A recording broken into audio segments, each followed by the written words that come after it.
بسم اللہ الرحمن الرحیم۔ السلام علیکم، ہمارے چینل میں خوش آمدید۔ تقریباً 8 سال بعد وہ حویلی واپس آ رہا تھا۔ پہلی سے بہت زیادہ بدل چکا تھا۔ وہ چھوٹا سا لڑکا اب ایک نوجوان مرد بن چکا تھا۔ حویلی گہری خاموشی میں ڈوبی ہوئی تھی۔ یوں لگ رہا تھا جیسے وہاں پر کوئی بھی نہ بستا ہو۔ یہ دیکھ کر اسے بہت حیرت ہوئی۔ وہ پیچھے کھڑے ملازم سے پوچھنے ہی لگا تھا کہ اچانک ہی اسے یوں محسوس ہوا جیسے کوئی بھاگتا ہوا اس کی طرف آ رہا ہو۔ وہ اونچی اونچی ہنسنے اور چلانے کی آوازیں تھیں۔ حیات اس وقت سمرین کی چوڑیاں لیے بھاگ رہی تھی۔ دراصل اس کی دوست کی سالگرہ تھی۔ اس نے وہاں پر پہن کر جانا تھا، لیکن ٹائم کم ہونے کی وجہ سے وہ بازار نہیں جا پائی تھی۔ اس کے کپڑوں کے ساتھ جو چوڑیاں میچ کرتی تھیں وہ سمرین کی ہی تھیں، مگر وہ دینے کے لیے راضی ہی نہیں ہو رہی تھی۔ دراصل وہ حد سے زیادہ کنجوس لڑکی تھی۔ اس کے بارے میں سب حویلی کے بچے مذاق اڑاتے ہوئے کہتے تھے کہ سمرین تو کسی کو اپنا بخار بھی نہ دے۔ وہ پیچھے دیکھ رہی تھی اور ہنس رہی تھی۔ اسے اندازہ ہی نہیں ہو سکا کب وہ رافع سے جا کر ٹکرائی۔ چوڑیاں اس کے ہاتھ سے چھوٹ کر زمین پر گر گئیں اور ٹوٹ گئیں۔ اس کا سر درد کے مارے چکرانے لگا تھا۔ ہائے اللہ، میں مر گئی، اس نے واویلا مچاتے ہوئے کہا۔ سمرین کو تو جیسے سکتہ ہی ہو گیا تھا۔ رافع بھی حیرت سے منہ کھولے اس معصوم اور نادان لڑکی کی طرف دیکھ رہا تھا جو زمین پر بیٹھی آنکھیں بند کیے ماتھے پر ہاتھ رکھے درد کے مارے بلبلا رہی تھی۔ جب اس کا دماغ کو سوچنے سمجھنے کے قابل ہوا تو غصے سے کہنے لگا، یہ کیا طریقہ ہے؟ کیا تم لوگوں کو ذرا بھی تمیز نہیں ہے؟ سمرین اور حیات نے حیرت سے نظریں اٹھا کر اس نئے آنے والے نوجوان کی طرف دیکھا۔ پھر وہ جلدی سے اپنی جگہ پر اٹھ کھڑی ہوئی اور کمر میں ہاتھ رکھ کر لڑاکا عورتوں کی طرح کہنے لگی، سب سے پہلی بات تو یہ ہے کہ تم کون ہوتے ہو ہم سے پوچھنے والے؟ دوسری اور اہم بات یہ ہے، تم کون ہو؟ کس کی اجازت سے حویلی کے اندر داخل ہوئے ہو؟ وہ شرفو کو دیکھتے ہوئے بولی کہ اب تم کسی بھی ارے خیرے کو حویلی میں آنے کی اجازت دے دو گے؟ ہم نے کیا تمہیں سب کے لیے رکھا ہوا ہے؟ شرفو سے بتانا چاہتا تھا کہ یہ رافع بابو ہیں، مگر وہ کچھ بھی کہنے کا موقع ہی نہیں دے رہی تھی۔ ایک تو یہ انسان خود ہی راستے میں بت بن کر کھڑا ہو گیا، اس کی وجہ سے ہماری چوڑیاں ٹوٹ گئیں، میرا سر درد کر رہا ہے اور ہمیں ہی باتیں سنا رہا ہے۔ دیکھو، تم جو کوئی بھی ہو خود نکلو یہاں سے۔ بہت بہت ہو گیا ہے۔ دوبارہ تم نے ایک بھی بات کی تو تمہاری زبان گدی سے کھینچ ڈالوں گا۔ میں رافع خان زادہ ہوں، اس حویلی کا سب سے بڑا بیٹا۔ اور تم کون ہو؟ تم مجھے اپنے بارے میں بتاؤ، کیونکہ جہاں تک میں نے سنا تھا حویلی کی عورتیں بہت ہی تمیز والی ہیں۔ تم جیسی جاہل عورت سے زندگی میں پہلی بار ہی پالا پڑا ہے۔ حیات کا منہ حیرت سے کھل گیا۔ وہ بے یقینی سے اس کے چہرے کی طرف دیکھنے لگی اور پھر انگلی سے اپنی طرف اشارہ کرتے ہوئے بولی، آپ مجھے جاہل کہہ رہے ہیں؟ ہاں، میں تمہیں ہی جاہل کہہ رہا ہوں، کیونکہ تم یہی کہلانے کی حقدار ہو۔ اگر تم میں ذرا بھی عقل اور تمیز ہوتی تو یوں گدھوں کی طرح نہ بھاگتے۔ پتہ نہیں کہاں کہاں سے اٹھ کر آ جاتے ہیں۔ یہ کہہ کر اس نے دوبارہ سے زمین پر گرا ہوا بیگ اٹھایا اور اپنی تنی ہوئی گردن لیے حویلی کے اندر داخل ہو گیا۔ فوزیہ بیگم ہاتھوں میں سلائیاں پکڑے ہمیشہ کی طرح اپنے پوتے کے لیے چھوٹے چھوٹے کپڑے بنا رہی تھیں۔ رافع نے جب اپنی دادی جان کو مگن دیکھا تو اس کے لبوں پر شرارتی سے مسکراہٹ پھیل گئی۔ دبے قدموں سے وہ ان کے پیچھے جا کر کھڑا ہو گیا اور ان کی آنکھوں میں ہاتھ رکھ دیے۔ فوزیہ بیگم پہلے تو حیران ہوئی، پھر اپنے ہاتھوں کی مدد سے آنکھوں پر رکھے ہوئے وہ ہاتھ ٹٹولے اور مسکراتے ہوئے کہنے لگی، تمہیں کیا لگتا ہے کہ میں تمہیں پہچان نہیں سکتی؟ یہ ہاتھ میرے پیارے سے پوتے رافع کے ہیں۔ چلو اب جلدی سے سامنے آؤ، تمہیں دیکھے ہوئے عرصہ ہو گیا ہے، میری تو آنکھیں ہی ترس گئی ہیں۔ ان کا لہجہ بھیگ گیا تھا۔ رافع ان کے سامنے جا کر کھڑا ہوا تو اس کے چہرے کو پیار سے تکنے لگی۔ وہ کافی بڑا ہو گیا تھا اور پیارا بھی حد سے زیادہ تھا۔ میرا پیارا پوتا، اس حویلی کا ہونے والا داماد اور نیا بننے والا دلہا واپس آ گیا ہے۔ مجھے سمجھ نہیں آ رہی کہ میں کیسے خوشیاں مناؤں۔ دلہے کے نام پر اس کے چہرے کے تاثرات بدل گئے تھے، جیسے اس نے اپنے آپ پر قابو پائے اور دادی کے گلے لگتے ہوئے کہنے لگا، آپ جیسے چاہیں ویسے خوشیاں منا سکتے ہیں، کوئی بھی آپ کو روکنے والا نہیں ہے۔ مجھے بتائیں کہ باقی سب لوگ کہاں پر ہیں؟ کافی خاموشی چھائی ہوئی ہے۔ بچے تو سارے اپنی اپنی یونیورسٹیز میں گئے ہوئے ہیں۔ جہاں تک تمہاری تائی جان کا سوال ہے تو وہ خاندان میں ہونے والی فوتگی پر گئی ہیں۔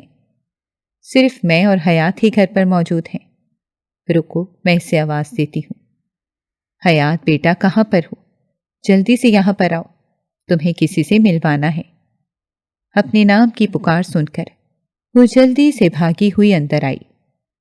اسے دیکھ کر رافع کے ماتھے پر بل پڑ گئے اور وہ نفرت آمیز لہجے میں کہنے لگا، یہ بہت ہی فضول لڑکی ہے، اس کی وجہ سے میرا موڈ خراب ہو گیا۔ میں بہت ہی خوشگوار موڈ میں یہاں پر آیا تھا، سوچا تھا سب خاندان والوں سے ملاقات کروں گا، مگر اس سے ملنے کے بعد میرے سر میں شدید درد ہو گیا ہے۔ یہ کیسی باتیں کر رہی ہو تم؟ پاگل تو نہیں ہو گئے؟ حیات کی آنکھوں میں چمکتا ہوا پانی دیکھ کر فوزیہ بیگم نے اسے ڈانٹتے ہوئے کہا، یہ تمہاری ہونے والی بیگم ہے، تھوڑی سی تمیز لاؤ اپنے لہجے میں۔ تم بلا شبہ اس حویلی میں نئے ہو، لیکن تمہیں وہ روایات نہیں بھولنی چاہیے جو بہت پہلے تمہیں سکھائی گئی تھیں، جن میں سے سب سے بڑی اور اہم بات یہ تھی کہ تم نے عورت کی عزت کرنی ہے۔ دادی جان، فی الحال میں اس بارے میں کوئی بھی بات نہیں کرنا چاہتا، میں بہت زیادہ تھک گیا ہوں، اپنے کمرے میں جاؤں گا، تھوڑی دیر آرام کروں گا، شام کو فریش ہو کر آپ کے پاس آتا ہوں، آپ مجھے میرا کمرہ دکھا دیں۔ وہ واقعی اس موضوع پر کوئی بات نہیں کرنا چاہتا تھا، کیونکہ جو پہلا تاثر اس کے ذہن پر حیات کا پڑا تھا، اس کے بعد وہ مایوس ہو گیا تھا۔ شمسہ صاحب کو جا کر اس کا کمرہ دکھاؤ۔ انہوں نے پوتے کو نوکرانی کے ساتھ رخصت کر دیا اور حیات کو اشارے سے پاس بلایا۔ وہ چھوٹے چھوٹے قدم اٹھاتے ہوئے دادی جان کے پاس چلی گئی اور ان کے گلے لگ کر پھوٹ پھوٹ کر رونے لگی۔ میں جاہل نہیں ہوں دادی جان۔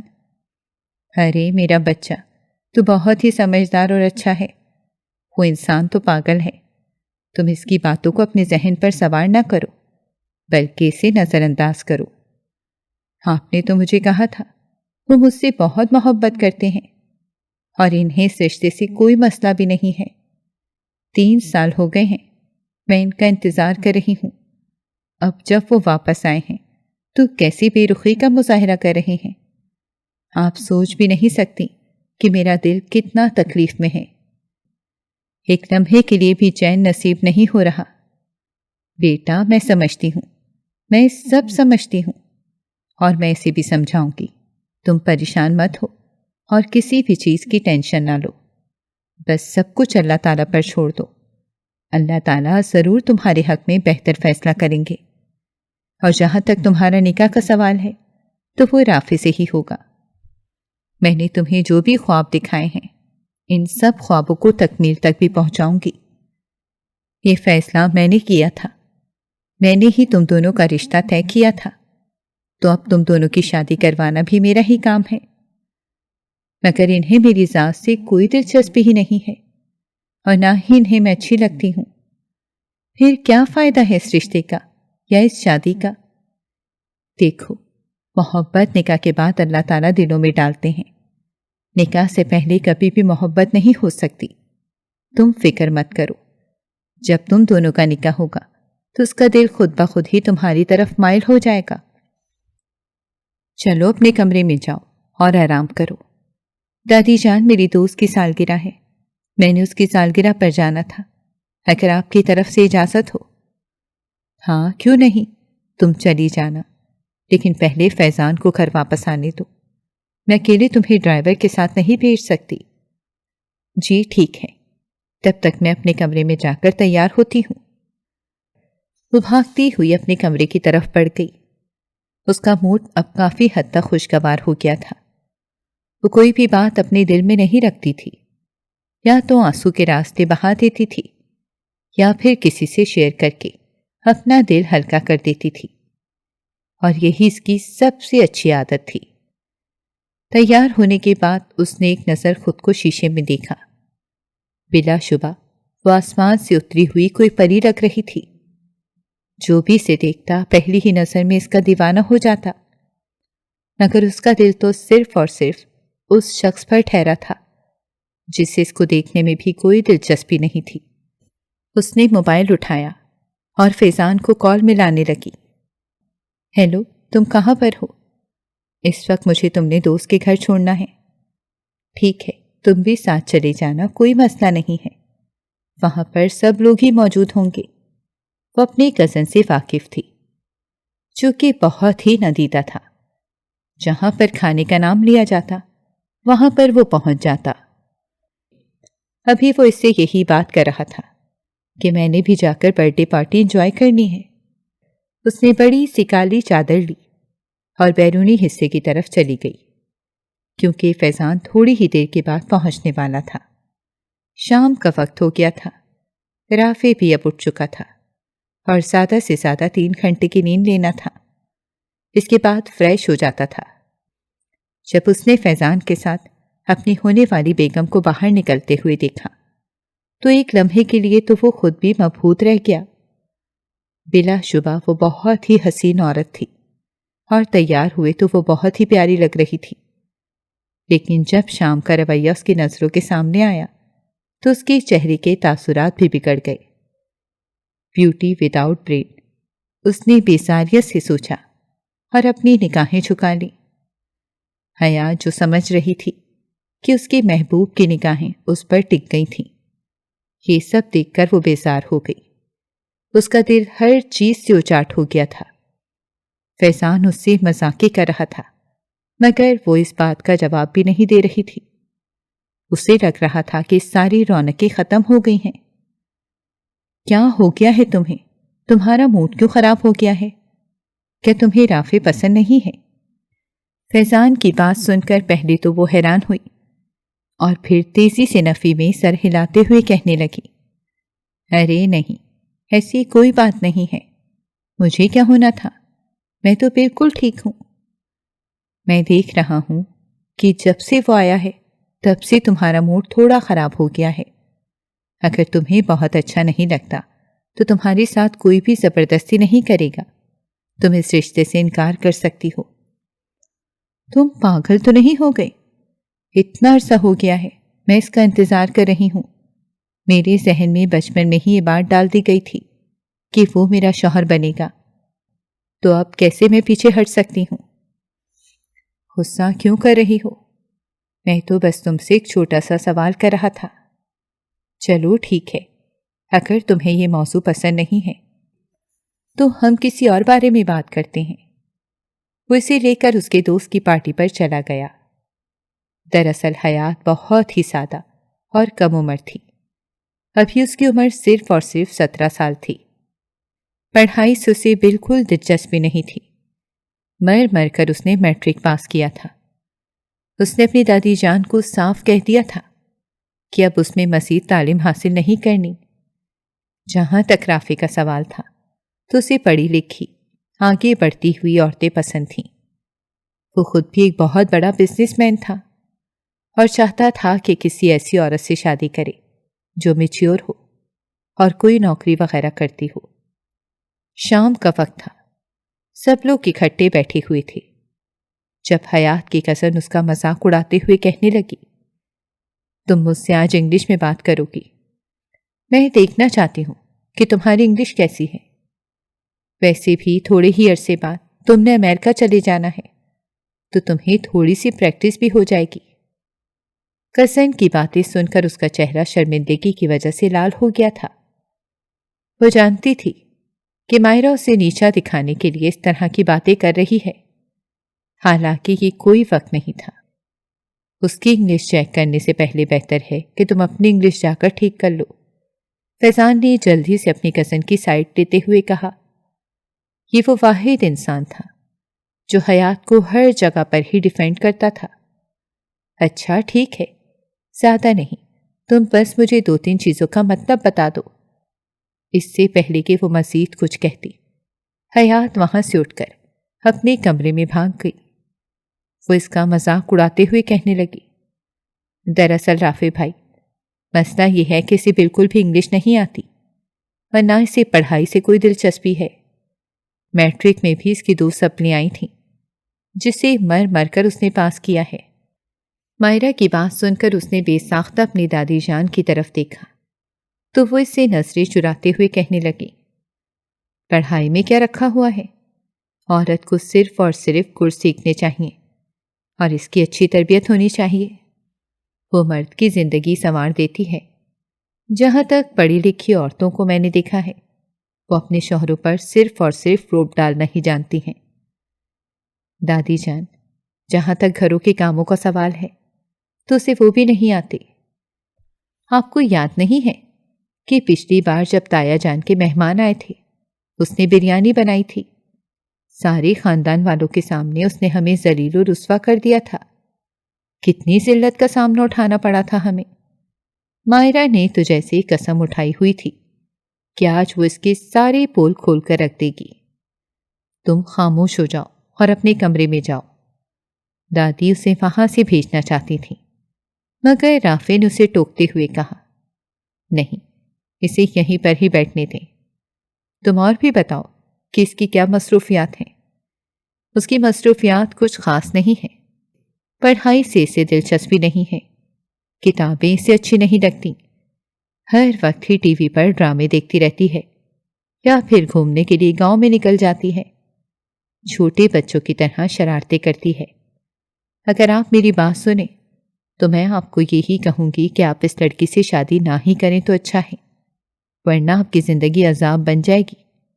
آپ بہت ہی کامیاب اور اچھے انسان ہیں، آپ کو اپنی جیسی لڑکی ہی ملنی چاہیے۔ بس بہت ہو گیا ہے، تم کون ہوتی ہو اسے مشورہ دینے والی؟ جاؤ اپنے کام سے کام رکھو۔ رشیدہ، کیا تم نے اپنی بیٹی کی یہ تربیت کی ہے کہ یہ بھری محفل میں دوسروں کی عزت پر انگلی اٹھاتی رہے گی اور تم اسے منع بھی نہیں کرو گی؟ انہوں نے اپنی بہو کو کہا تو وہ بھی بیزاریت سے کہنے لگی، معاف کیجیے گا ماں جی، مگر یہ جو کچھ بھی کہہ رہی ہے ٹھیک ہی کہہ رہی ہے۔ رافع اس کے بڑے بھائی جیسا ہے اور ہر بہن یہی چاہے گی کہ وہ اپنے بھائی کے لیے اچھا سوچے۔ ماہرہ کو رافع سے کوئی دلچسپی نہیں تھی، اس کی منگنی تو اپنے کزن سے ہو چکی تھی اور وہ اس پر بہت خوش بھی تھی۔ اسے صرف اور صرف حیات سے مسئلہ تھا، کیونکہ بچپن سے لے کر اب تک دادی جان نے اسے ہمیشہ ہی فوقیت دی تھی۔ حیات کی فرمائشیں پوری کی جاتی تھیں، وہ جو بات کہتی تھی وہ پتھر پر لکیر ہوتی تھی۔ اس نے پڑھائی میں ہمیشہ ہی کم نمبر لیے تھے مگر کبھی بھی اسے ڈانٹا نہیں گیا تھا، جبکہ اگر حویلی کا کوئی دوسرا بچہ شرارت کرتا تھا تو اسے کٹہرے میں لا کر کھڑا کیا جاتا تھا، اسے سوال کیے جاتے تھے۔ حیا سے نفرت کرنے کی ایک اور بڑی وجہ یہ تھی کہ اسی لڑکی نے ہی مائرہ کا پول کھولا تھا۔ دراصل بہت پہلے ہی وہ سکندر سے محبت میں گرفتار ہو گئی تھی اور اس سے ملاقاتیں بھی کرتی تھی۔ جب حیات کو اس کے بارے میں پتہ چلا تو وہ بہت زیادہ پریشان ہو گئی، کیونکہ سکندر اس گاؤں کا سب سے آوارہ انسان تھا۔ بلا شبہ وہ چودھری کا بیٹا تھا، لیکن وہ بری سرگرمیوں میں ملوث تھا۔ عورتوں کو استعمال کرنا اس کا مشغلہ تھا۔ جو عورت اسے آسانی سے حاصل ہو جاتی تھی وہ اسے اپنے پاؤں کی جوتی سمجھتا تھا اور اس سے برا سلوک کرتا تھا۔ حیات نے جب مائرہ کو روکا تو وہ نفرت کا اظہار کرتے ہوئے کہنے لگی، تم کون ہوتی ہو مجھے کسی کام سے منع کرنے والی؟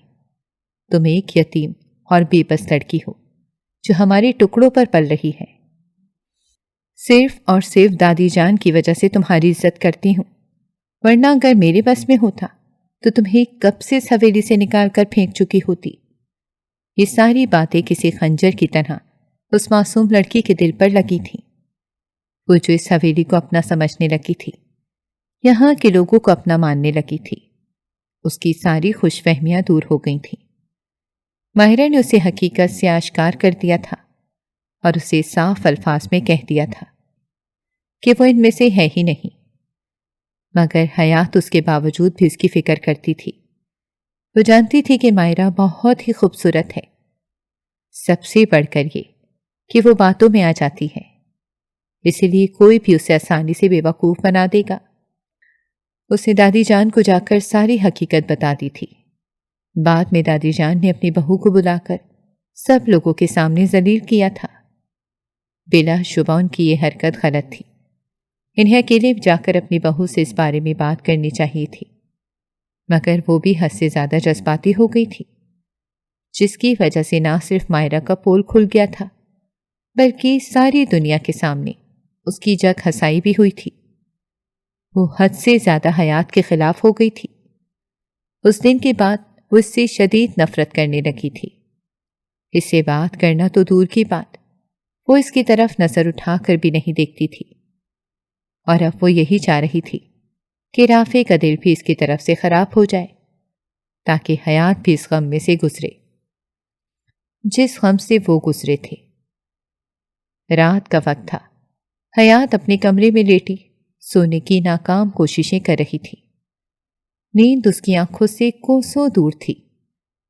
بھوک کا شدید احساس ہو رہا تھا۔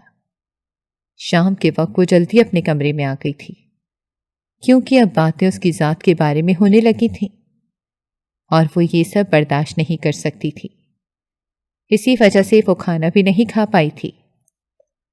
جب وہ کچن میں گئی تو رافع پہلے سے ہی وہاں پر موجود تھا۔ اسے دیکھ کر سائڈ پر ہو کر کھڑا ہو گیا اور اس کی حرکتوں کو نوٹ کرنے لگا۔ حیات کو نظروں کی تپش کا احساس ہو رہا تھا، جس کی وجہ سے وہ کنفیوز ہو رہی تھی۔ میرے لیے ایک کپ چائے بنا دو۔ رافع کی فرمائش پر وہ حیرت سے منہ کھولے اس کے چہرے کی طرف دیکھنے لگی۔ کیا ہوا ہے؟ میں نے کیا پشتوں میں بات کی ہے؟ تمہیں کہہ رہا ہوں کہ ایک کپ چائے بنا دو، وہ بیزاریت سے کہنے لگا۔ اب یہ نہ کہنا کہ تمہیں چائے بنانی نہیں آتی۔ نہیں، ایسی کوئی بات نہیں ہے، میں بنا دیتی ہوں۔ یہ بات واقعی سچ تھی، اسے چائے بنانی نہیں آتی تھی، اور نہ ہی آج سے پہلے اس نے کبھی کوشش کی تھی۔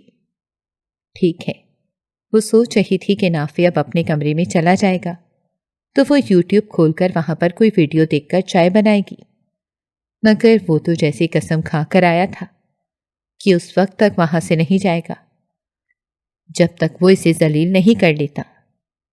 آپ پلیز یہاں سے جائیں، میں آپ کے لیے لے آؤں گی۔ جتنا یہ تمہارا گھر ہے اتنا ہی میرا ہی گھر ہے، تم مجھے کون ہوتی ہو یہاں سے نکالنے والی؟ وہ کنفیوز ہو گئی اور نفی میں سر ہلاتے ہوئے کہنے لگی، نہیں، میں آپ کو نہیں نکال رہی، بلکہ میں تو بس… اپنی فضول باتیں سنبھال کر رکھا کرو، میرے ساتھ صرف کام کی بات کیا کرو۔ جب کہہ دیا ہے کہ یہاں سے نہیں جاؤں گا تو نہیں جاؤں گا، جلدی سے چائے بناؤ۔ اس نے اب ویڈیو تو چلا لی تھی، لیکن آواز بند ہوتی، کبھی وہ موبائل کی طرف دیکھتی اور کبھی سامنے پڑے برتن کی طرف دیکھتی، اس سے پہلے کہ وہ دیگچی میں پانی ڈالتی۔ رافع نے اس کے ہاتھ سے برتن لے لیا اور اس کی آنکھوں میں دیکھ کر نفرت آمیز لہجے میں کہنے لگا، دادی جان نے مجھے کہا تھا کہ اگر عورت پڑھی لکھی نہ ہو تو اسے گھر کے کاموں میں طاقت حاصل ہونی چاہیے، لیکن نہ تو تم پڑھنا لکھنا جانتی ہو اور نہ ہی تمہیں گھر کے کام آتے ہیں، تو اس کا کیا مطلب ہوا کہ تم عورت کہلانے کے لائق ہی نہیں ہو۔ میں ایک میچور انسان ہوں، شادی بھی مجھے ایک میچور لڑکی کے ساتھ ہی کرنی ہے، ایک ایسی لڑکی جو ہر وقت گلیوں اور باغوں میں گھومتی رہتی ہے، جسے گدھوں کی طرح بھاگنے کے علاوہ کوئی کام نہیں ہے، اور جو یہ بھی نہیں جانتی کہ کس کام میں اس کی عزت ہے اور کس کام میں اس کی بے عزتی ہے۔ میں کیسے اس عورت سے نکاح کر سکتا ہوں؟ وہ اس کی آنکھوں میں دیکھتا نفرت آمیز لہجے میں باتیں کر رہا تھا۔ تم یہ مت سمجھنا کہ مجھے اس سب چیزوں کے بارے میں آج ہی پتہ چلا ہے، بلکہ مجھے اس بارے میں بہت پہلے سے ہی پتا تھا، مگر میں خاموش تھا۔ پاکستان میں تم سے شادی کرنے کے لیے نہیں، بلکہ اس رشتے سے انکار کرنے کے لیے ہی آیا تھا۔ یہ کہہ کر اس نے ایک جھٹکے سے حیات کا بازو چھوڑا اور کچن سے باہر نکل گیا۔ وہ وہیں زمین پر ہی بیٹھ گئی تھی۔ اس کی آنکھوں سے آنسو بہہ رہے تھے۔ وہ اپنے رب سے فریاد کرتے ہوئے کہہ رہی تھی، یا اللہ، میں کیا کروں؟ میری فطرت ہی ایسی ہے، میں کیسے اپنی فطرت کو تبدیل کر سکتی ہوں؟ آپ جانتے ہیں کہ میں سب کچھ سنبھالنے کی کوشش کرتی ہوں، لیکن ہر بار کچھ نہ کچھ غلط ہو جاتا ہے۔ اس میں میرا تو کوئی قصور نہیں ہے۔ دادی جان مجھے کہتی تھی کہ ہر کسی کی زندگی میں وہی انسان آتا ہے جو اس کو سمجھ سکتا ہے۔ پھر میری زندگی میں ایسا انسان کیوں آیا؟ مجھے سمجھنا تو دور کی بات ہے، یہ تو مجھے دیکھنا بھی پسند نہیں کرتا، اور میں پاگلوں کی طرح سے محبت کرتی ہوں۔ میری زندگی کس طرح گزرے گی؟ کیسے میں یہ سب کچھ برداشت کروں گی؟ وہ بیٹھی فریادیں کر رہی تھی۔ مائرہ، جو کہ حویلی کے دروازے پر ہی کھڑی تھی، مسکراتے ہوئے اس بیچاری لڑکی کو دیکھ رہی تھی۔ دن تیزی سے گزرتے جا رہے تھے۔ رافع کو یہاں پر آئے ہوئے 3 ہفتے گزر چکے تھے۔ اس دن کے بعد حیات کا اس سے سامنا ہی نہیں ہوا تھا، اور نہ ہی وہ اس چیز کی خواہش کرتی تھی۔ فوزیہ بیگم بھی یہ خاموشی محسوس کر رہی تھی، اور انہیں یہ بات بری طرح سے ٹھٹک بھی رہی تھی۔ ایک دن انہوں نے اپنے پوتے کو کمرے میں بلایا تھا کہ وہ اس سے 2 ٹوک انداز میں بات کر سکیں۔ 1 ہفتے بعد میں تمہارا نکاح حیات سے کر رہی ہوں۔ دادی جان، یہ آپ کیا کہہ رہی ہیں؟ میں ایسا کبھی بھی نہیں کروں گا۔ اگر آپ نے دوبارہ یہ بات کی تو میں کل کی فلائٹ سے یہاں سے چلا جاؤں گا۔ ٹھیک ہے، اگر تم ایسا چاہتے ہو تو مجھے کوئی مسئلہ نہیں ہے، لیکن اس کا انجام بہت برا ہوگا۔ تم میرا مرا ہوا منہ دیکھو گے۔ آپ مجھے بلیک میل نہیں کر سکتی۔ میں تمہیں بلیک میل نہیں کر رہی، بلکہ حقیقت بیان کر رہی ہوں۔ میں نے اس لڑکی کے ذہن میں یہ بات ڈال دی تھی کہ اس کی شادی تم سے ہوگی۔ وہ بچپن سے ہی تمہارے بارے میں سوچ رہی ہے اور کافی عرصے سے تمہارا انتظار کر رہی ہے۔ تم کیا چاہتے ہو کہ میں اسے دھوکہ دے دوں اور اس کا یقین مجھ پر سے اٹھ جائے؟ شاید تم یہ بات بھول گئے ہو۔ جب تم یہاں سے گئے تھے تب تم نے بھی یہی کہا تھا کہ تم واپس آ کر اس سے نکاح کرو گے۔ مگر دادی جان، میں اس وقت چھوٹا تھا، مجھے بہت سی چیزوں کے بارے میں علم نہیں تھا۔ تم ابھی بھی چھوٹے ہو، ابھی بھی تمہیں بہت سی چیزوں کے بارے میں نہیں پتا۔ وقت گزرنے کے ساتھ ساتھ تمہیں اندازہ ہو جائے گا، اور اس بات کا یقین بھی ہو جائے گا کہ میرا ہر فیصلہ درست تھا۔ تم جو بار بار اسے جہالت کے طعنے دیتے ہو، یہ سب کچھ بھی بند کر دو۔ وہ ایک معصوم لڑکی ہے، اس کی معصومیت کا بار بار مذاق مت اڑاؤ کہ وہ کچھ ایسا کرنے پر مجبور ہو جائے جو ہم میں سے کسی کو بھی پسند نہ آئے۔ اب کی بار وہ کھلکھلا کر ہنسنے لگا اور مذاق اڑاتے ہوئے کہنے لگا، آپ فکر مت کریں، وہ کبھی بھی کوئی بڑا قدم نہیں اٹھا سکتی۔ وہ 1 نمبر کی ڈرپوک عورت ہے جسے ڈرنے کے علاوہ اور کچھ بھی نہیں آتا۔ میرے سامنے تو کھل کر وہ بات نہیں کر سکتی، دنیا کے سامنے کیا سر اٹھا کر چلے گی؟ خیر ٹھیک ہے، اگر آپ کو اتنا ہی شوق ہو رہا ہے کہ میں اس سے نکاح کر لوں تو کر لیتا ہوں، لیکن اس کے بعد مجھ سے کوئی امید نہ رکھیے گا۔ 1 ہفتے بعد نکاح کیا کرنا ہے، آپ بس کچھ ہی دن کے بعد نکاح کی ڈیٹ رکھ لیں، میں اس سے شادی کر لیتا ہوں۔ اور یوں بات کر رہا تھا جیسے اپنی دادی جان پر احسان کر رہا ہو، مگر اس کے چہرے کے تاثرات جو بنے ہوئے تھے اور اس کی آنکھوں میں شعلے لپک رہے تھے۔ تم اس کے ساتھ بعد میں کسی قسم کی زیادتی تو نہیں کرو گے؟ دادی جان دیکھیں، یہ آپ کا مسئلہ نہیں ہے، آپ صرف چاہتی ہیں کہ میں اسے اپنی زندگی میں شامل کروں، میں ہی کر لوں گا۔ اس کے بعد میں اس کے ساتھ کیا کرتا ہوں اس سے کسی کو بھی کوئی غرض نہیں ہونی چاہیے۔ ان دونوں کا نکاح ہو چکا تھا۔ وہ دلہن کے روپ میں اس کے کمرے میں بیٹھی اس کا انتظار کر رہی تھی۔ اس کے لبوں پر مسکراہٹ پھیلی ہوئی تھی۔ یہ اس کی زندگی کا سب سے بڑا اور خوبصورت دن تھا۔ وہ نہیں جانتی تھی کہ یہی خوبصورت دن ایک بھیانک رات بننے والی ہے۔ وہ کمرے کے اندر داخل ہوا، غور سے اسے دیکھنے لگا۔ جب وہ بولا تو اس کا لہجہ تلخ تھا۔ تم خوبصورت ہو، اس میں کوئی شک نہیں ہے، مگر مجھے تمہاری ذات سے کوئی دلچسپی نہیں ہے۔ میرا دل کر رہا ہے کہ ابھی اور اسی وقت تمہیں طلاق دے دوں۔ پہلے دن کی دلہن سے طلاق کی بات کرنا کتنا تکلیف دہ ہوتا ہے۔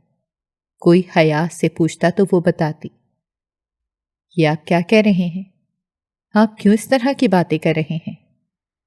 دادی جان نے تو کہا تھا کہ سب ٹھیک ہو گیا ہے۔ ٹھیک ہی تو ہو گیا ہے۔ تم چاہتی تھی کہ تم سے نکاح کیا جائے، میں نے تم سے نکاح کر لیا ہے، تمہیں اپنی بیوی بنا لیا ہے، لیکن کبھی بھی تمہیں بیوی کا درجہ نہیں دوں گا۔ تمہیں یہ بتانے کے لیے آیا ہوں کہ آج ہی میں یہاں سے جا رہا ہوں، کبھی نہ واپس آنے کے لیے۔ اب تم ساری زندگی میرے نام کے ساتھ بندی رہو گی، روتی رہو گی، تڑپتی رہو گی، لیکن میں تمہاری طرف نظر اٹھا کر بھی نہیں دیکھوں گا۔ وہ اپنی جگہ پر اٹھ کھڑی ہوئی، تیزی سے چلتی ہوئی رافع کے پاس آئی۔ اس سے پہلے کہ وہ اسے ہاتھ لگاتی، وہ اس کے ہاتھ جھٹکتے ہوئے کہنے لگا، خبردار، جو تم نے اپنے گندے ہاتھوں سے مجھے چھونے کی کوشش کی۔ تم ایک بات اپنے ذہن میں بٹھا لو کہ میں تم سے شدید نفرت کرتا ہوں، اتنی نفرت کے بیان نہیں کر سکتا۔ تم جیسی لڑکی کو تو میں اپنے گھر کی نوکرانی نہ رکھوں، اپنی بیوی بنانا تو بہت ہی دور کی بات ہے۔ تم پر یہ احسان کیا ہے کہ تمہیں اپنے نکاح میں لے لیا ہے، تمہیں اس پر میرا شکر گزار ہونا چاہیے۔ یہ کہہ کر وہ دروازے سے نکلنے ہی لگا تھا کہ حیات اس کے قدموں میں گر گئی اور روتے ہوئے بولی، خدا کے لیے میرے ساتھ اتنا بڑا ظلم مت کریں، میں نے آپ سے بہت محبت کی ہے، آپ کے علاوہ کبھی کسی کے بارے میں نہیں سوچا۔ آپ مجھے یوں چھوڑ کر نہ جائیں، سب دنیا کے سامنے مجھے یوں ذلیل و رسوا نہ کریں، میں مر جاؤں گی۔ تم مر جاؤ تو ہی اچھا ہے، تم جیسی عورتوں کو جینے کا بھی کوئی حق نہیں ہے۔ میں تو دعا کرتا ہوں کہ تمہیں اسی دن ہی اس دنیا سے چلے جانا چاہیے تھا جس دن تمہاری ماں باپ کا انتقال ہوا تھا۔ اگر تم ان کے ساتھ ہی گاڑی میں بیٹھی ہوتی تو آج ہم لوگ سکھ کا سانس لے رہے ہوتے۔ وہ اپنے الفاظ کی تلخی جانے بغیر اس کے دل کو مسلسل زخمی کر رہا تھا، اور یہاں پر بے ساختہ حیات نے اپنے ہاتھ پیچھے کر لیے۔ نفرت کی انتہا ہو گئی تھی۔ وہ خوف سے پیچھے ہوئی اور اپنا سر گھٹنوں میں رکھ کر پھوٹ پھوٹ کر رونے لگی۔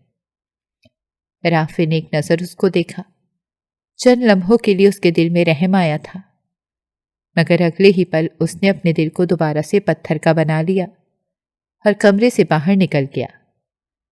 اس نے اپنا سامان پہلے ہی پیک کر لیا تھا۔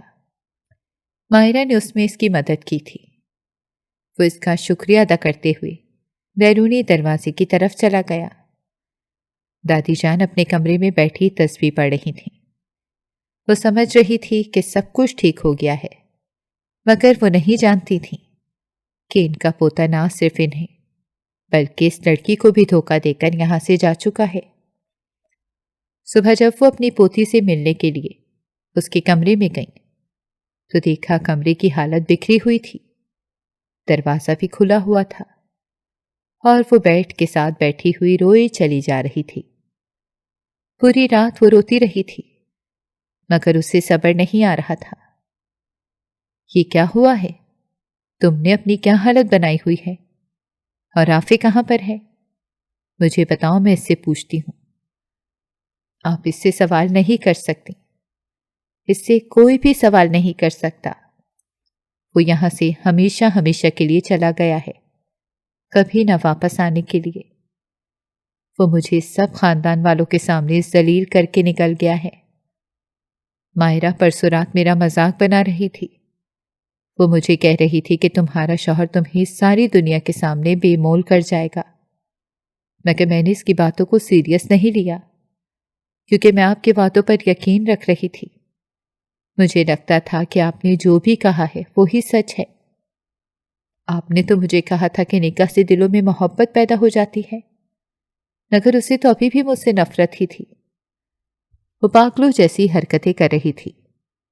دادی جان نے اسے زور سے سینے سے لگا لیا اور اسے کہنے لگی، نہیں میرا بیٹا نہیں، اس طرح کی باتیں کر کے اپنے آپ کو تکلیف نہ پہنچا۔ یہ ساری باتیں میں نے نہیں بلکہ آپ کے پوتے نے کی ہیں۔ وہ مجھے جاہل کہتا ہے، میں اسے غلط ثابت کر کے دکھاؤں گی۔ میں اسے بتاؤں گی کہ میں ایک قابل لڑکی ہوں۔ وہ مجھے پانے کے لیے تڑپے گا، روئے گا، لیکن میں اس کی طرف نظر اٹھا کر بھی نہیں دیکھوں گی۔ تب وہ میرے پاس آئے گا، لیکن میں اسے قبول نہیں کروں گی۔ جس طرح اس نے مجھے دھتکارا ہے، بالکل اسی طرح میں بھی اس کو دھتکاروں گی۔ پوتی کی باتیں سن کر وہ بہت زیادہ پریشان ہو گئی تھیں اور کہنے لگیں کہ تم کیا کرنے والی ہو؟ مجھے تم سے خوف محسوس ہو رہا ہے۔ آپ کو کیا؟ آپ سب کو ہی مجھ سے خوف محسوس ہونا چاہیے۔ جن لوگوں نے بھی میرا مذاق بنایا ہے ان سب کے چہرے مجھے یاد ہیں، اور مائرہ مجھے کہہ رہی تھی کہ میں ان کے ٹکڑوں پر پل رہی ہوں۔ کیا یہ بات بھول گئی ہے کہ جس کاروبار پر یہ سب لوگ عیاشی کر رہے ہیں وہ میرے باپ کا ہی ہے، اور وہ کاروبار بھی میرے نام ہے۔ اتنے عرصے میں خاموش بیٹھی ہوئی تھی، لیکن اب مزید خاموش نہیں رہوں گی۔ اب میں بھی اپنا حصہ مانگوں گی، اپنے حق کے لیے کھڑی ہوں گی۔ انہیں لگتا ہے کہ ان کی پوتی کبھی بھی اس طرح کی کوئی بات نہیں کرے گی، مگر آج تو حیات نے انہیں بالکل ہی خاموش کروا دیا تھا۔ وہ اندر ہی اندر خوش بھی ہو رہی تھیں کہ وہ اپنا مقام پہچان گئی ہے۔ تمہارا جو بھی مقصد ہے، اللہ تعالیٰ تمہیں اس مقصد میں کامیاب کرے۔ میں تم سے وعدہ کرتی ہوں کہ کبھی بھی تمہارا ساتھ نہیں چھوڑوں گی۔ جب بھی تمہیں میری ضرورت ہوگی تم مجھے اپنے ساتھ کھڑا ہوا پاؤ گی۔ دادی جان نے اسے تسلی دیتے ہوئے کہا۔ وہ بھی کھل کر مسکرانے لگی۔ اسے صرف تسلی کی ہی ضرورت تھی۔ سب سے پہلے تو اس نے دوبارہ سے کالج میں داخلہ لے لیا۔ وہ حد سے زیادہ محنت کرنے لگی تھی، ہر وقت پڑھتی رہتی تھی۔ جب بھی اسے یاد آتا تھا کہ کسی نے اس کا مذاق بنایا ہے، اس کے غصے میں اضافہ ہو جاتا تھا، اور اپنا غصہ وہ پڑھائی کر کے نکالتی تھی۔ کچھ ہی دنوں کے بعد وہ تایا جان کے ساتھ آفس چلی گئی۔ وہ اپنے آفس میں بیٹھے ہوئے تھے جب وہ اندر داخل ہوئی اور مسکراتے ہوئے بولی، میں نے بھی بزنس میں مہارت حاصل کرنی ہے۔ بھتیجی کی باتیں سن کر وہ حیران ہو گئے اور پھر ہنستے ہوئے کہنے لگے، انگلش تو تمہیں بولنا آتی نہیں ہے، بزنس میں کہاں سے مہارت حاصل کرو گی؟ جاؤ گھر جا کر گھرداری سیکھو۔ تایا جان، میں نے آپ کو کہہ دیا ہے کہ میں نے بھی بزنس سیکھنا ہے، تو کیا آپ کو میری ایک بار کہی ہوئی بات سمجھ میں نہیں آ رہی؟ اس کا لہجہ سخت ہو گیا تھا، جبکہ آواز اونچی ہو گئی تھی۔ یہ تم مجھ سے کس لہجے میں بات کر رہی ہو؟ انہوں نے اسے ڈانٹتے ہوئے کہا، تو وہ ان کی آنکھوں میں آنکھیں ڈال کر نارمل انداز میں کہنے لگی، اسی لہجے میں بات کر رہی ہوں جس لہجے میں مجھے پہلے ہی کر لینی چاہیے تھی۔ ہم نے تم پر احسان کیا ہے۔ اس سے پہلے کہ وہ بات مکمل کرتے اس نے بات کاٹی، آپ نے مجھ پر احسان نہیں کیا بلکہ میں نے آپ پر احسان کیا ہوا ہے۔ میرے باپ کا سارا بزنس آپ لوگوں کے حوالے ہے۔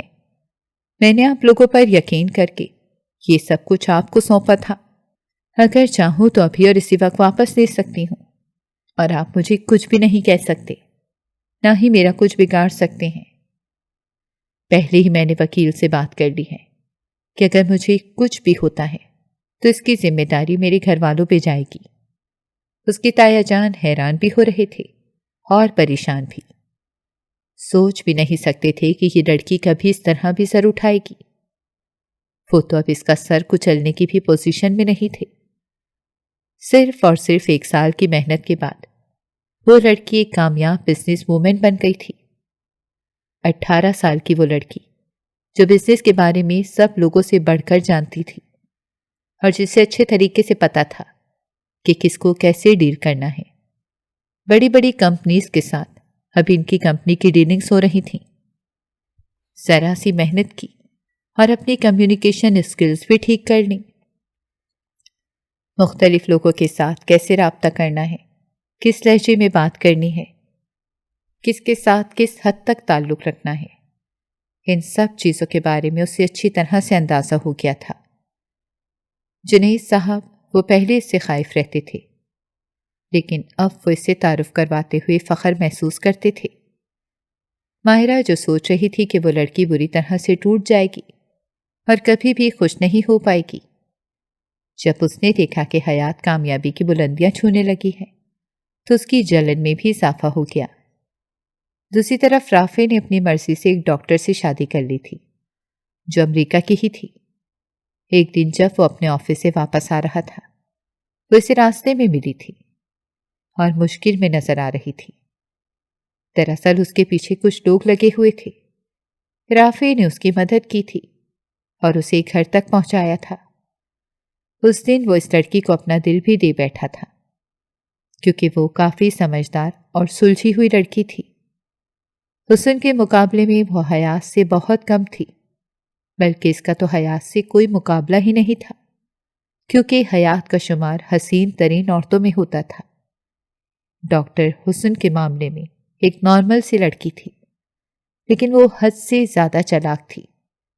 مردوں کو اپنی باتوں کے جال میں پھنسانا اس سے اچھے طریقے سے آتا تھا، اور شادی سے بعد کو ہی اس نے کیش کیا تھا اور رافع سے نکاح کر لیا تھا۔ مگر جیسے جیسے وقت گزرتا جا رہا تھا، رافع کو اپنی غلطی کا احساس ہوتا جا رہا تھا، کیونکہ اس کی بیوی حد سے زیادہ ماڈرن تھی۔ ہر کسی کے ساتھ ہی اس کا تعلق تھا۔ بلا شبہ یہ تعلق صرف فون کی حد تک ہی محدود تھا، لیکن اس کے باوجود اسے جلن ہوتی تھی، کیونکہ وہ عورت اس کے نکاح میں موجود تھی اور اس کے ہوتے ہوئے بھی دوسرے مردوں سے باتیں کرتی تھی۔ اس کے لیے کسی بھی طور پر قابل قبول نہیں تھا۔ جب وہ اس سے سوال کرتا تھا تو وہ خفگی سے کہتی تھی کہ تم کس طرح کے انسان ہو، میں سوچ بھی نہیں سکتی تھی کہ تم اس قدر چھوٹی ذہنیت کے مالک ہوگے۔ میں نے تم سے اس لیے شادی کی تھی، مجھے لگا تھا کہ تم بھی پڑھے لکھے ہو اور سمجھنے والے ہو۔ اگر مجھے اندازہ ہوتا کہ تم مجھ پر پابندیاں لگانا شروع کر دو گے تو میں کبھی بھی تم سے نکاح نہ کرتی۔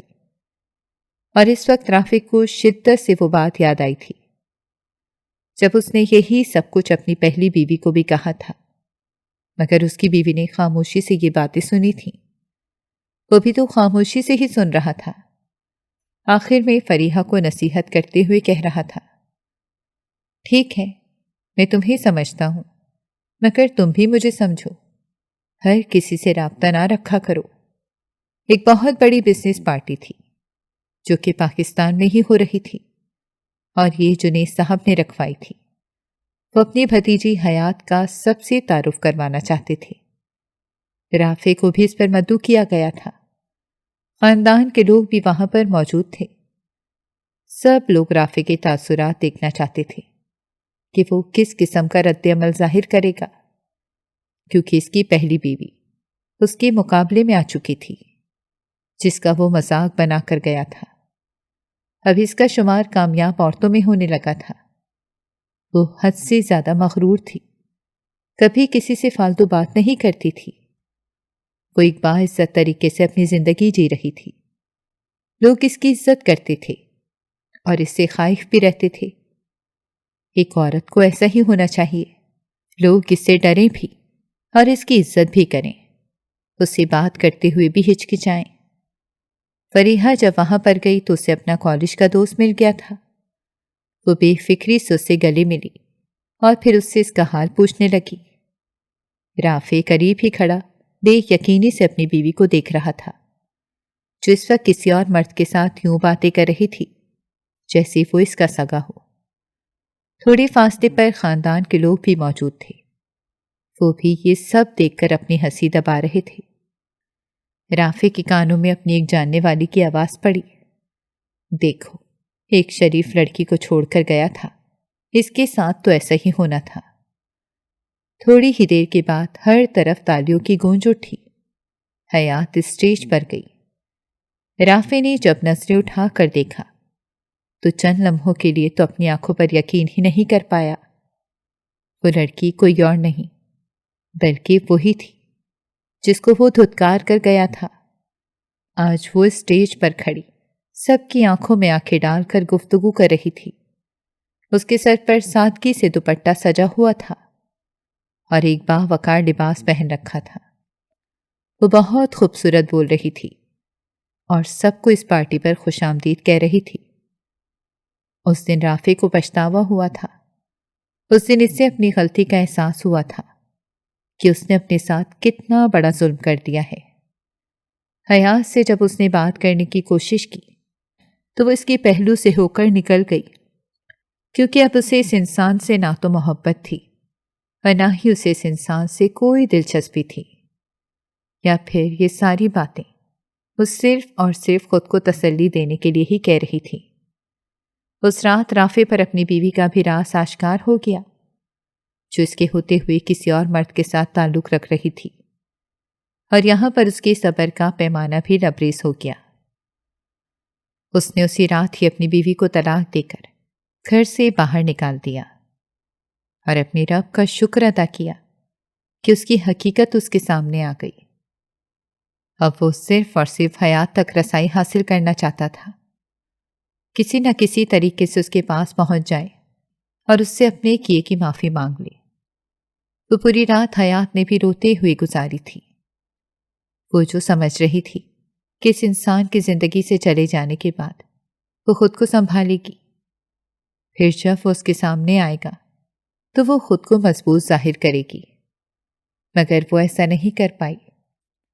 آج بھی وہ اس سے ویسی ہی محبت کرتی تھی جیسی کئی برس پہلے۔ حویلی میں سب لوگ بیٹھے کھانا کھا رہے تھے جب رافع بھی آ گیا۔ اس کے لبوں پر مسکراہٹ پھیلی ہوئی تھی۔ وہ جیسے ہی وہاں پر بیٹھا، حیات اٹھ کر باہر چلی گئی۔ صرف یہی نہیں بلکہ اس کے بعد جب بھی وہ اس کے پاس جاتا تھا تو وہ وہاں سے غائب ہو جاتی تھی۔ نہ تو وہ اس کے سامنا کرنا چاہتی تھی اور نہ ہی اس سے کوئی بات کرنا چاہتی تھی۔ ایک دن رافع نے اسے زبردستی لفٹ میں ہی روک لیا اور دو ٹوک انداز میں بات کرتے ہوئے کہا، یہ کیا طریقہ ہے؟ کیا تمہیں سکھایا نہیں گیا کہ شوہر کے ساتھ عزت سے پیش آتے ہیں؟ یہ وہی شوہر ہے جو کچھ عرصہ پہلے مجھے رسوا کر کے گیا تھا۔ تو دیکھو نا، اسی وجہ سے ہی تو تم اتنے بڑے مقام پر پہنچی ہو۔ اللہ کے ہر کام میں کوئی نہ کوئی بہتری ہوتی ہے۔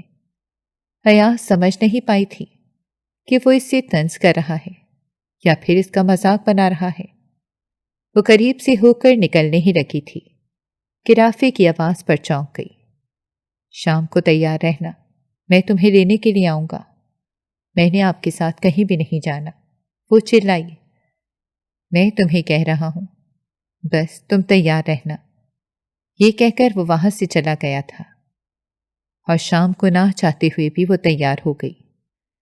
دادی جان کو جب اس بارے میں بتایا تو وہ مسکراتے ہوئے اس کے ماتھے پر بوسہ دیتے ہوئے بولی، تمہاری آزمائش ختم ہو گئی ہے، اب تم بھی اس انسان کو معاف کر دو۔ یہ بات تم بھی جانتی ہو کہ تم اس کے بغیر نہیں رہ سکتی، اور میں بھی جانتی ہوں۔ کسی نہ کسی حد تک تو اب اسے بھی اندازہ ہو گیا ہے۔ وہ جیسا چاہتا تھا تم ویسی بن گئی ہو، اور وہ بھی ویسا بن گیا ہے جیسا تم چاہتی تھی۔ انسان کو رشتے میں ہمیشہ قربانی دینی پڑتی ہے۔ تم دونوں نے قربانی دی، مگر اب مزید نہیں۔ اب تم لوگوں کو خوشیاں سمیٹنے کا موقع ملا ہے، تو اس سے منہ نہ پھیرو، ورنہ پچھتاؤ گے۔ اس رات حیات بہت روئی تھی۔ اس نے رافع سے بہت شکایات بھی کی تھی۔ وہ خاموشی سے اس کی آنسو صاف کرتا رہا اور اس کی ساری باتیں سنتا رہا، اور پھر اس رات سب کچھ ٹھیک ہو گیا۔ دونوں نے ایک دوسرے کو معاف کر دیا تھا اور ایک دوسرے کو قبول کر لیا تھا۔ یہ سفر بلا شبہ بہت تکلیف دہ تھا، لیکن منزل بہت خوبصورت تھی۔ اگر آپ کو ہماری کہانیاں پسند آ رہی ہیں تو ہمارے چینل کو سبسکرائب کریں اور بیل آئیکن کو پریس کرنا مت بھولیے گا، تاکہ ہماری ہر کہانی آپ تک بر وقت پہنچے اور کامنٹ باکس میں اپنی رائے کا اظہار کرنا مت بھولیے گا۔